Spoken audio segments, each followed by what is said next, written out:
Bueno, bienvenidos a nuestra videoconferencia temática, en donde vamos a tratar varios temas. El último borrador de la reforma laboral, ausentismo, el saque y las vacaciones, que por un tema de plazos ya se nos viene la liquidación de estos dos rubros. Si quieren mandar alguna consulta, recuerden que pueden hacerlo por mail a consultas@dediego.com.ar. consultas@dediego.com.ar.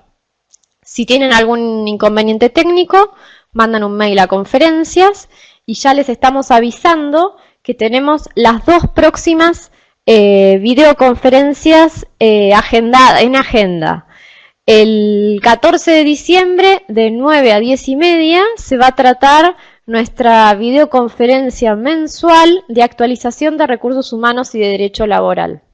Y el 21 de diciembre, de 9 a 11, va a ser nuestra conferencia temática, es decir, la conferencia extendida, para lo que vamos a necesitar, porque estamos todavía evaluando el feedback de los temas que ustedes necesitan tratar más a fin de año, si necesitan que volvamos a ver el SAC, si necesitan que volvamos a ver el ausentismo, o cuáles son los temas de importancia, cuáles son los temas que les preocupan, como para que podamos darles una conferencia temática de lo que necesitan. O sea, la conferencia de hoy, que es más extendida porque es de 9 a 11, son nuestras conferencias temáticas en donde estamos tratando estos tres temas que ustedes ven en pantalla y esperamos el feedback de ustedes para ver qué tema vamos a tratar el 21 de diciembre. Habíamos pensado volver a tratar ausentismo, pero queremos escuchar cuáles son sus necesidades y cuáles son los temas en los que están presentando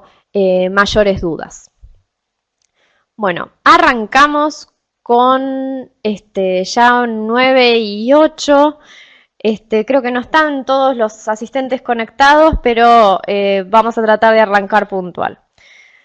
Empezamos a hablar un poco del último borrador de la reforma laboral. Hoy nos despertamos con la noticia de que la CGT hizo el anuncio de que está tratando la reforma punto por punto y que si bien siguen negociando con el Poder Ejecutivo de forma amigable, es probable que solo se trate la reforma previsional y tributaria antes de fin de año y que la reforma laboral se posponga para su tratamiento en marzo. Sin embargo, nosotros contamos con el último borrador y les vamos a contar de qué se trata los puntos que ya fueron consensuados entre el PJN, entre el Poder Ejecutivo y la CGT.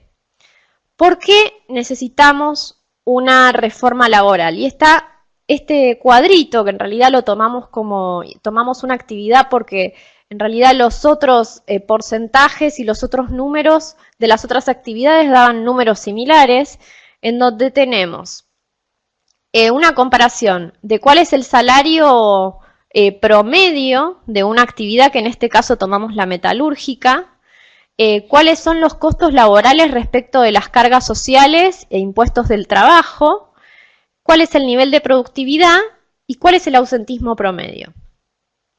Entonces fíjense que a la derecha nosotros estamos en el punto, según la encuesta que hizo el Foro Económico Mundial, estamos en el punto 90, en el puesto 92 respecto de todos estos temas, especialmente de productividad. Chile está por muy encima, después sigue México, Colombia, Perú, Uruguay, Brasil y solo por debajo nuestro en productividad está Ecuador. ¿A qué vemos esto y por qué es tan necesaria una reforma laboral?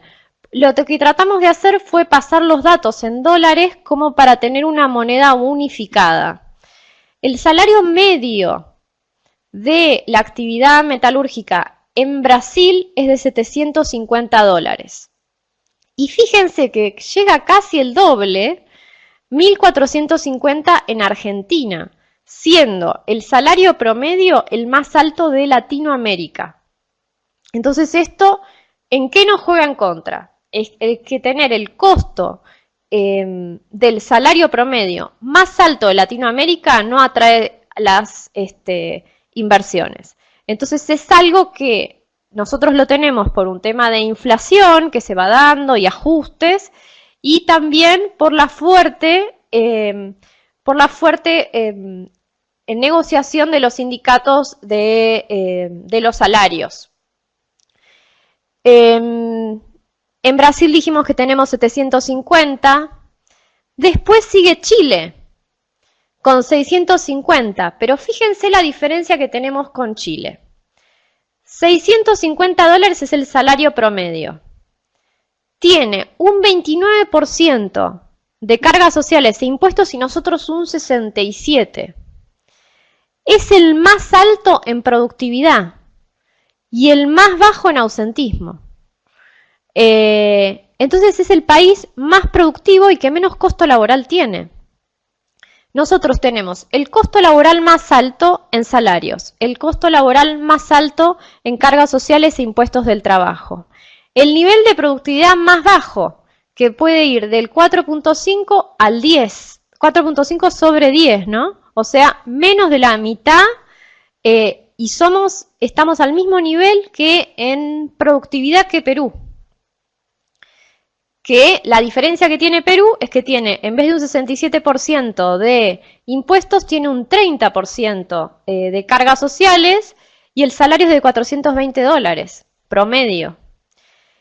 Y el ausentismo es más bajo, o sea, es más bajo que el nuestro. O sea, nosotros tenemos un ausentismo muy alto que va entre el 12 y el 20%.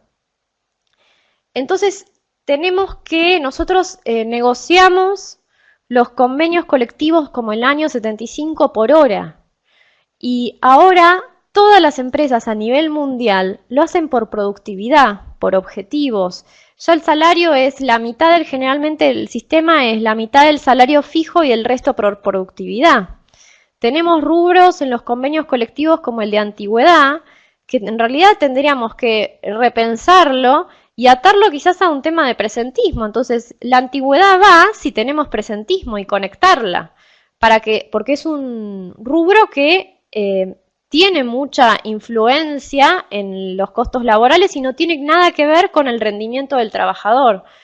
Nosotros tenemos que ir de un sistema de pagarle el salario a todos iguales para un sistema de meritocracia, es decir, de que pagar el salario según corresponda, según el compromiso del trabajador, porque si no le estamos pagando lo mismo al buen trabajador y en cierta forma castigándolo, y al mal trabajador percibe el mismo salario que el que no tiene compromiso.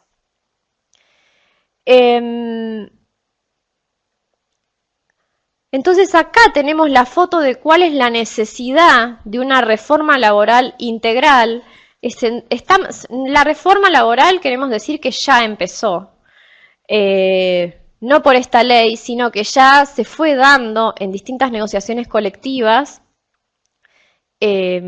como Vaca Muerta, Petroleros, Sancor, en donde por necesidad de la compañía se tuvieron que sacar los salarios fijos por hora a salarios por productividad. Es decir, si el trabajador hace bien las cosas, si yo como trabajador hago las cosas bien, a la compañía le va bien. Si a mí me va bien, a la compañía también le va bien. Entonces es la forma de que las compañías resulten más productivas.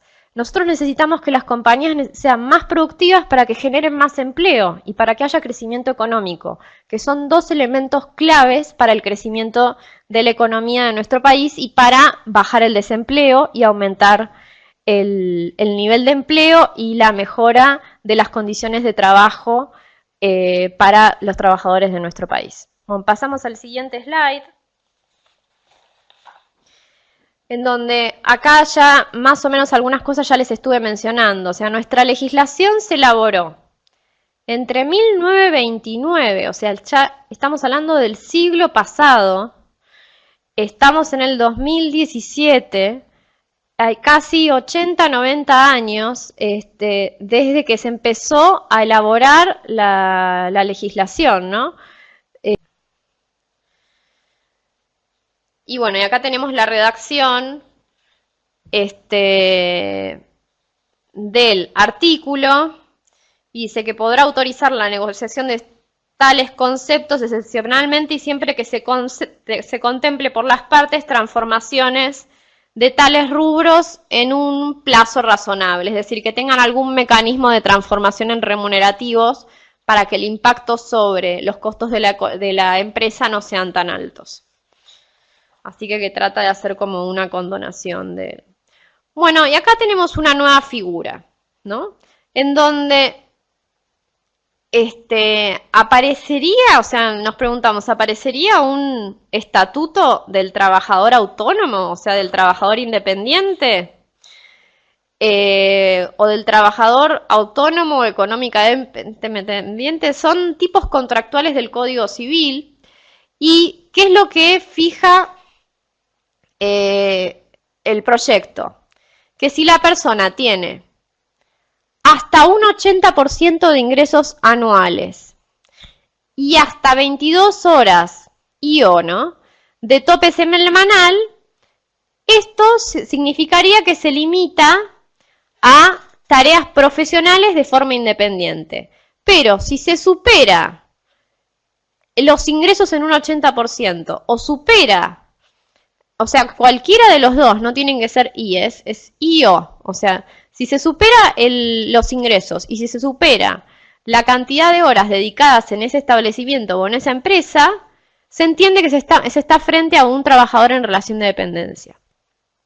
Ya la Corte viene siendo muy clara respecto de casos en donde habían personal que tenía autonomía, que no recibía órdenes, que no tenía horario, que no tenía régimen de descanso ni vacaciones, ni ninguna obligación a aceptar las asignaciones, que el riesgo de las operaciones eran a cargo del profesional autónomo, que tanto como para facturar o percibir, que la actividad era aleatoria, libre y dependía de las oportunidades. Esto se dio en 3 fallos de la Corte, el caso Cairone, el caso Pastore, y el caso Bertola, que es uno del 2003 y los primeros 2 del 2015. En donde acá se está, yo siempre lo que digo es que los poderes tienen que estar separados, pero tienen que escucharse. El Poder Ejecutivo tiene que escuchar al Poder Legislativo, el Poder Legislativo tiene que escuchar al Poder Judicial, el Poder Judicial tienen que escucharse entre sí.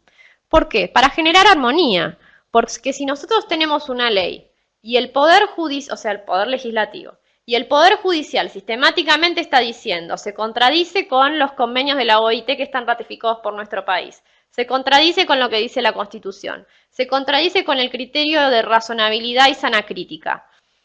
Tenemos que tomar cartas en el asunto. Entonces esto me parece un avance para poder distinguir cuáles son los trabajadores autónomos que no tienen relación de dependencia. Bueno, acá tenemos respecto del ámbito de aplicación. Se agregaron algunos ajustes en los primeros párrafos. O sea, ¿cuál es el ámbito de la aplicación de la ley? Dice, acá hicieron una modificación, a los dependientes de la administración pública, o sea, el empleado público, antes decía que estaba el empleo público totalmente excluido. Excepto que por acto expreso se los incluya en el régimen de convenciones colectivas del trabajo. Es decir, si nosotros tenemos un empleado público que negocia con un sindicato una convención colectiva de trabajo, estaría incluido dentro del régimen de la ley de contrato del trabajo. El personal de casas particulares y trabajos agrarios no tiene no tiene ninguna modificación, y acá como punto D o como cuarto punto, como cuarto inciso del artículo 2, se incluye a los trabajadores profesionales autónomos económicamente vinculados, entendidos estos como personas que prestan servicios especializados, realizando una actividad a título oneroso de manera habitual, personal y directa, para una persona físico-jurídica de que le resulte económicamente hasta el 80% de sus ingresos anuales o no se superen las 22 horas semanales, o sea que quedaría excluido del régimen de contrato de trabajo. Bueno, como ya les comenté, en el de irrenunciabilidad se quita el contrato del primer párrafo y se agrega un procedimiento de excepción en el segundo párrafo, es decir, que cuando se celebren acuerdos relativos a modificaciones de elementos esenciales del contrato de trabajo, las partes deberán solicitar a la autoridad de aplicación su homologación en el término del artículo 15, que habla de la justa composición de derechos de la presente ley, debiendo el trabajador concurrir con el trámite con la asistencia de, esto es interesante porque habla de la asistencia de una persona del sindicato o como un representante del sindicato, que puede ser el delegado o puede ser alguien interno del sindicato, o contar con el patrocinio letrado. Que esto es la verdad que es interesante porque podría ser acompañado por un integrante del sindicato que no sea letrado. Vamos al siguiente. Acá creo que fueron llegando algunas preguntas. Me dicen, ¿las gratificaciones extraordinarias por única vez deben ser siempre remunerativas? En realidad, la gratificación extraordinaria por única vez no es remunerativa, pero sí está alcanzada, o sea, no hay aportes y contribuciones si es por única vez, ¿no? Pero sí está alcanzada por el impuesto a las ganancias cuarta categoría. Bueno, y después acá tengo una del SAC que la vamos a ver más adelante. Y acá me hacen una pregunta respecto de la licencia por maternidad de los padres. ¿Se aplica a nivel general? ¿Para los privados también? En realidad se aplica, esta pregunta la hace Javier, si sale la ley, la licencia por paternidad se va a aplicar al sector privado. El sector público se rige por la ley de empleo público, salvo que tenga un convenio colectivo, entonces ahí quedaría incluida. Pero si no llega a salir la ley con esta licencia, hay licencias en convenios colectivos que están extendidas a que extienden las que están fijadas por la ley, ¿no? Bueno, ius variandi.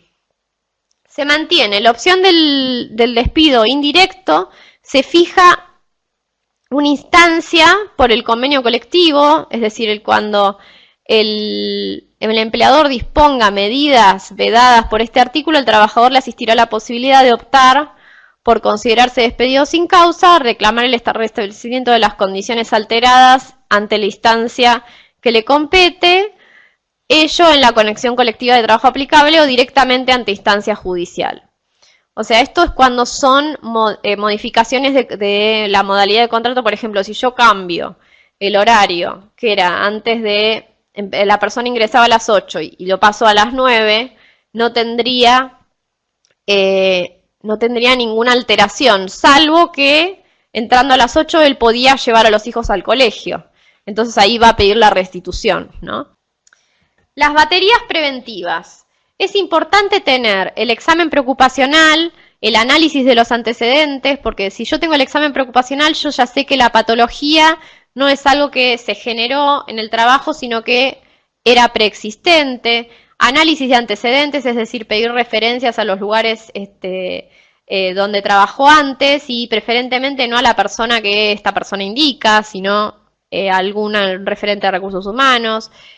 Precedentes de conducta en el trabajo, test de evaluación psicotécnico, análisis de la conducta en la entrevista. Hay muchas cosas que podemos tener en cuenta en donde podemos detectar este carácter de desidia o de falta de responsabilidad respecto a su trabajo.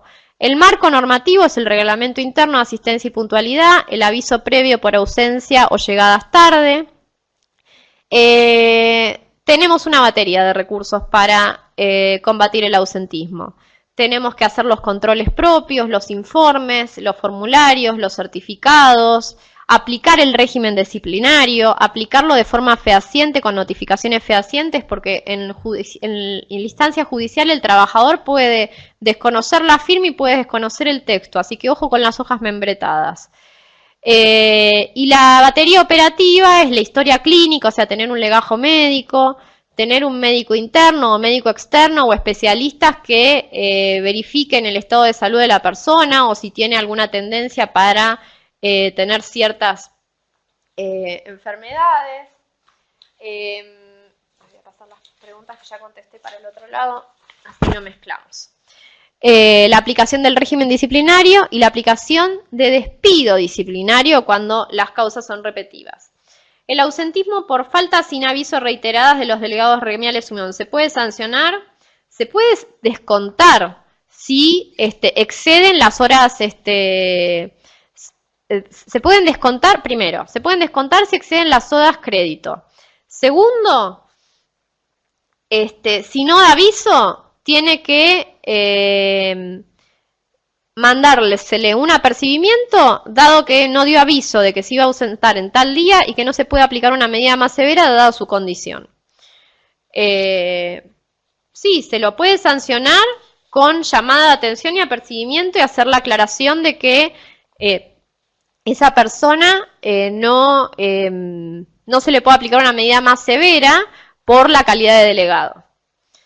Un ausente sin aviso se lo sanciona, pero luego a las 24 o 48 horas presenta certificado. ¿El día lo debemos pagar o lo debemos descontar igual? Hay que distinguir, acá me pregunta Leonardo, hay que distinguir el ausente con aviso, sin aviso. Acá tenemos un ausente sin aviso.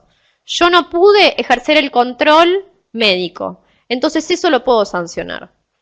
Entonces, lo que se descuenta es el día de suspensión, pero si me presento un certificado médico, yo no le puedo descontar el día que faltó. Sí le puedo descontar el día que lo suspendo. Espero haber sido clara. Respecto a los accidentes de trabajo simulados, rechazados incluso por la RT ante denuncia del mismo simulado, ¿cuáles son los requisitos y recaudos para tener en cuenta para aplicar válidamente sanciones disciplinarias? Y acá estamos en una situación difícil porque para aplicar sanciones disciplinarias mediando una enfermedad, a lo que tenemos que acudir no es a sanciones disciplinarias, sino a descontar los días si tenemos el informe médico y si tenemos la junta médica. Es decir, llamarlo a junta médica. Y los centros médicos tienen este servicio en donde llaman al médico particular, al médico laboral y un tercero imparcial. Y entre los tres verifican el estado de salud de la persona. Si yo tengo un informe unánime de esos tres médicos, en donde la persona está apta o no para trabajar, ahí yo puedo aplicar los descuentos correspondientes, o las descuentos no, porque ya fueron por hechos pasados, pero sí las sanciones correspondientes por haber simulado una enfermedad teniendo el dictamen de la comisión médica. Pero acá yo lo que recomiendo más que nada es citar a la comisión médica. Bueno, acá los principios ya los habíamos visto. Creo que contemporaneidad, razonabilidad, ejemplificador. O sea, uno de los efectos del régimen disciplinario es que no hay nada peor para un buen trabajador ver que la empresa trata igual a un mal trabajador. No hay nada más grave para un trabajador que el mal trabajador se lo remunere igual. Y no hay nada más injusto que no premiar al que cumple y no sancionar al que no cumple. Entonces, por eso decimos que el sistema disciplinario tiene que ser ejemplificador. Está la prohibición de aplicar sanciones del ius variandi, es decir, imposibilidad de modificar las condiciones de trabajo para sancionar al trabajador. Es decir, bueno, vos mañana venís el domingo, o vos mañana venís, te voy a dar el turno tal porque faltaste. No, eso no se puede hacer. Los tipos de sanciones, tenemos las llamadas de atención y apercibimiento. Acuérdense que estas son las únicas que se pueden aplicar con los delegados, salvo que quieran hacer el procedimiento de exclusión de tutela. La siguiente es la suspensión, que consiste en la determinación de una cantidad de fechas en donde no hay prestación de tareas del empleado y entonces no hay retribución. Y la más grave es el despido como justa causa, que se lo critica en la doctrina como sanción disciplinaria más severa, dado que no tiene el efecto de correctivo, de corregir la conducta, sino que es un hasta acá llegué, es imposible continuar con la relación laboral. Bueno, dado que estamos cerca del plazo de las vacaciones, vamos a hablar un poquito. ¿Cuáles son los requisitos para el goce? Haber trabajado la mitad de los días hábiles del calendario aniversario. Esto incluye las licencias de la Ley de Contrato de Trabajo, convenio y los días inhábiles. Cuando la persona tiene menos de un año de antigüedad y se quiere pedir vacaciones, corresponde dar un día de vacaciones por cada 20 días trabajados. ¿Cuáles son los plazos? De acuerdo a la antigüedad, si es menos de 5 años de antigüedad, 14 días, más de 5 años a 10, 21 días, más de 10 años a 20, 28 días y mayor a 20 años, 35 días. La comunicación de las vacaciones son organizadas por el empleador, pero tiene que notificar en qué plazo se puede tomar las vacaciones con 45 días de anticipación. ¿Cuál es el plazo en que se pueden tomar las vacaciones? Del 1 de octubre al 30 de abril. Si la persona no se toma las vacaciones, lo puede intimar al trabajador, o sea, estamos al 30 de abril, no se tomó vacaciones, lo puede intimar al trabajador para que se tome el descanso anual, dado que la función del descanso anual es la recuperación psicofísica del trabajador. Y esto es hasta el 31 de mayo. Si la persona es intimada y no se toma las vacaciones, caduca el derecho de tomarse esas vacaciones. La retribución de las vacaciones. Acá tenemos que distinguir cuando es trabajador mensualizado, y ahí pusimos dos ejemplos de liquidación. Cuando es mensualizado, tenemos primero, se debe computar la totalidad de los ingresos remunerativos del trabajador y los variables, los promedios de los últimos 6-12 meses si fuera más beneficioso para el trabajador. Y se debe abonar al comienzo de las vacaciones, es decir, si la persona se va el lunes, le tengo que pagar el viernes, el anticipo de vacaciones. ¿Cómo se calcula? Cuando son mensualizados, se toma la remuneración, se la divide por 25 y ese resultado de valor día se lo multiplica por la cantidad de días de vacaciones. Ese es un número bruto. Se liquida y se deposita el neto, o sea, el 83% aproximadamente, el viernes o el día hábil anterior a tomarse la persona las vacaciones. Y en el mes en curso de las vacaciones, cuando termina el devengado, se realiza el descuento del anticipo de vacaciones, que queda con un plus. Esa diferencia que en realidad se hace, la remuneración se divide por 30 y se multiplica por la cantidad de días. Fíjense que acá tenemos que con un ejemplo de 10.000 pesos, el anticipo por 14 días es de 5.600 y el descuento es de 4.600. Entonces, la diferencia que queda a favor del trabajador se llama plus vacacional, que en este caso es de más o menos 900 pesos. Para el trabajador jornalizado es distinto, porque el trabajador jornalizado se le liquida por hora o por jornal o por día y trabaja quizás de lunes a viernes. Y el sábado y el domingo no lo cobra. El mensualizado cobra todos los días porque todo el sábado y domingo, aunque no trabaje, se va devengando el sueldo. Entonces, cuando yo tengo que liquidar las vacaciones, tengo que tomar el jornal del día anterior que trabajó y multiplicarlo por la cantidad de días de vacaciones. Que esto incluye, el plus vacacional, la diferencia es el sábado y el domingo que esta persona habitualmente no trabaja. Bueno, y por último tenemos el aguinaldo, que acá justo tengo una pregunta que me habían mandado con anticipación. El aguinaldo o el SAC es el salario número 13. Es una retribución diferida que se paga, es un sueldo que se paga en 2 cuotas al año. La fecha de pago, y acá puse en mayúsculas y grandote, antes, o sea, se puede pagar antes del 30 de junio y antes del 18 de diciembre. Y hasta en esa fecha inclusive. Salvo que ese día caiga inhábil y se puede pagar en una fecha posterior. Pero no más allá de eso, porque te pasás en 1 o 2 días y enseguida te cae la inspección del Ministerio de Trabajo por pago tardío, porque enseguida los trabajadores avisan al sindicato que tuvieron el pago tardío del SAC y eso genera multas. Entonces, si tenemos la posibilidad financiera de cumplir antes con el pago del aguinaldo, háganlo, porque muchos se confunden cuando pagan el salario y ahí pagan el aguinaldo, como el primero es el 30 de junio, hace varios años se adelantó el aguinaldo al 18 de diciembre, para que esa persona cuente con ese dinero para las fiestas.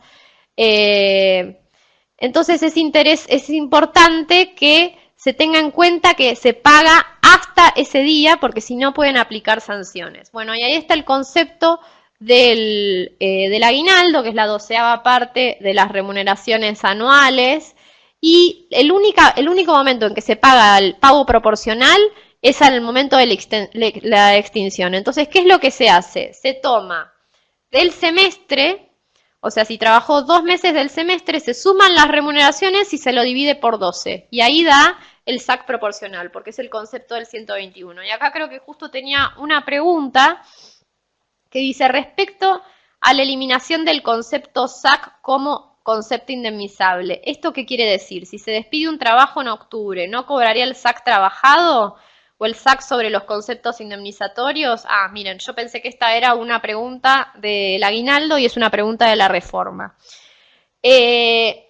Cuando se habla de que se saca el SAC en la reforma, se habla de la base de cálculo del cálculo de indemnización por antigüedad.